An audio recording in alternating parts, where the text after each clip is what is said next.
Bismillahirrahmanirrahim. Assalamualaikum warahmatullahi wabarakatuh. Saya Rahman Fatan, mahasiswa S2 Manajemen Logistik, Universitas Logistik Bisnis Internasional. Hari ini akan mencoba menjelaskan terkait ujian tengah semester mata kuliah kebebanan dan ekspor impor yang diampu oleh Ibu Dr. Syafrianita STMT. Eh,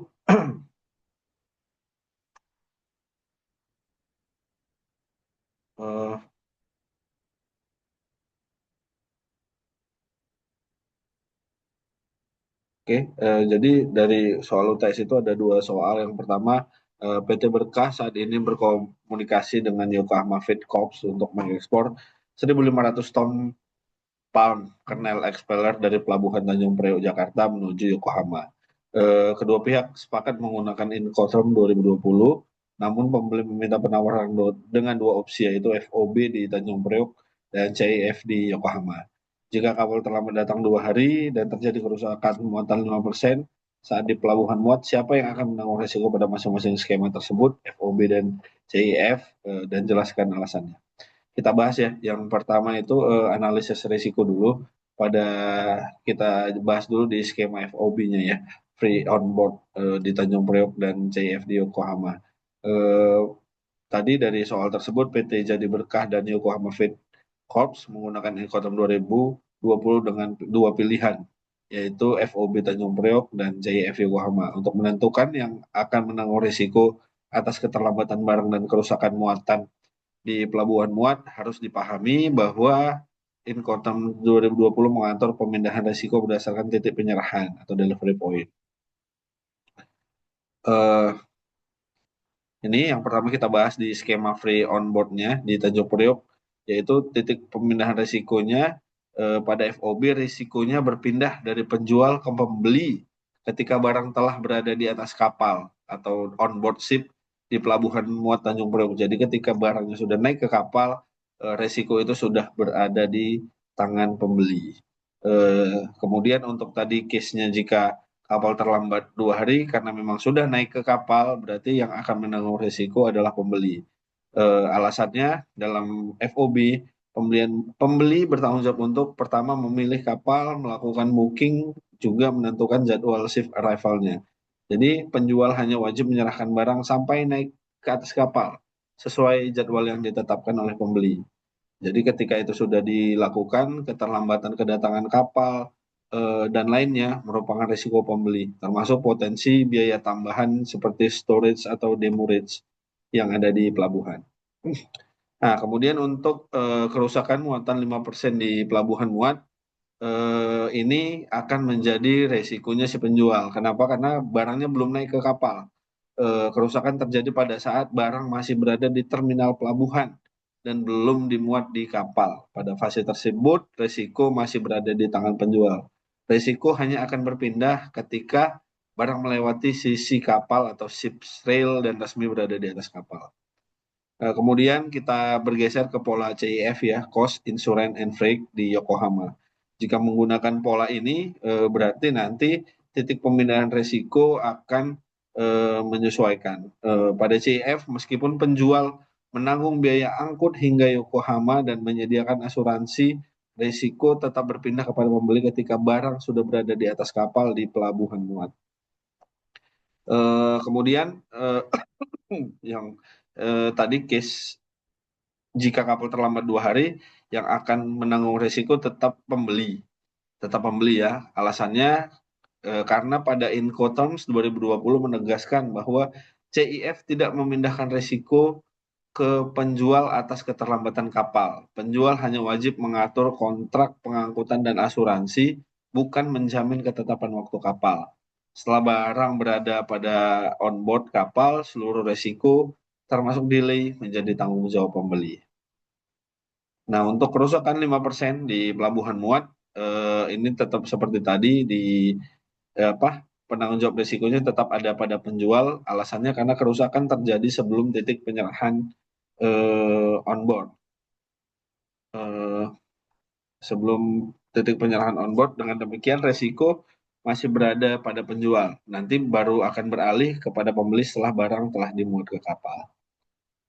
Kemudian ini sedikit apa ya, ringkasan dari tadi pada FOB dan CIF. Jika pada keterlambatan 2 hari tadi, resiko masih ada di pembeli. Kemudian jika kerusakan 5% tadi di pelabuhan muat, itu resiko ada di penjual. Oke, kita ke soal nomor 2. Terdapat 3 instrumen dasar ya, three basic of custom law yang wajib diketahui oleh eksportir atau importir dalam menunjang bisnisnya. Sisi lain, terdapat cukup banyak skema FTA yang ditandatangani pemerintah dan sangat erat kaitannya dengan 3 instrumen dasar tersebut. Dengan berlandas pada 3 instrumen tersebut, bagaimana kondisi ini dapat memberikan keuntungan yang optimal bagi eksportir, importir, juga negara. Kita bahas dulu 3 instrumen tadi ya, 3 instrumen dasar kepabeanan dan hubungannya dengan FTA. Dalam perdagangan internasional ada 3 instrumen dasar yang kepabeanan yang menjadi fondasi pada setiap aktivitas ekspor dan impor. Instrumen ini juga sekaligus berkaitan erat dengan optimalisasi pemanfaatan FTA atau Free Trade Agreement yang telah disepakati Indonesia. Apa itu 3 instrumen dasar tadi? Yang pertama custom tarif, yaitu tarif bea masuk, di mana ini nanti akan menentukan besaran tarif atas komoditas yang berdasarkan klasifikasi HS atau harmonis sistem, yang tarif ini mempengaruhi tingkat bea masuk dan kelayakan penerima preferensi pada tarif FTA. Kemudian yang kedua ada custom valuation atau penetapan nilai pabean, yaitu menentukan nilai dasar perhitungan bea masuk dan pajak impor, umumnya menggunakan metode CIF untuk impor. Akurasi nilai pabean mengaruhi nilai total impor dan potensi koreksi fiskus. Yang ketiga yaitu rules of origin atau asal barang. Menentukan apakah suatu produk memenuhi kriteria asal atau origin kriteria agar dapat memanfaatkan tarif preferensi FTA, misalnya 0% duty atau ROO mencakup ketentuan seperti wholly obtained, substantial transformation, perubahan HS code, atau nilai tambah minimum. Kemudian keterikatan 3 instrumen tadi dengan FTA, yaitu FTA memungkinkan penurunan atau penghapusan tarif impor antar negara. Untuk memanfaatkannya, eksportir dan importir harus memahami tadi yang ketiga instrumen tersebut. Kemudian apa keuntungan dari kombinasi instrumen yang ketiga tadi? Pertama, bagi eksportir akses tarif preferensi di negara tujuan sehingga produk bisa menjadi lebih kompetitif. Kemudian kemudahan memasuki pasar internasional karena bayar lebih memiliki karena bayar lebih memilih pemasok yang dapat menyediakan tarif FTI. Kemudian peningkatan margin keunggulan akibat tarif masuk lebih murah dari negara tujuan. Kemudian kepastian kepabeanan karena klasifikasi HS dan ROU-nya sudah jelas. Sedangkan bagi importir, keuntungannya penurunan biaya impor atau landed cost karena biaya masuk bisa jadi 0% jika memenuhi ROU tadi. Kemudian meningkatkan daya saing produk ya di pasar domestik.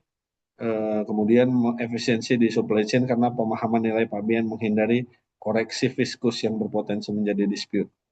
Kemudian di akhir untuk negara, keuntungannya meningkatkan volume perdagangan internasional, memberikan multiplier effect pada ekonomi nasional, meningkatkan kepatuhan kepabeanan karena eksportir dan importir harus paham HS, valuation, dan ROO.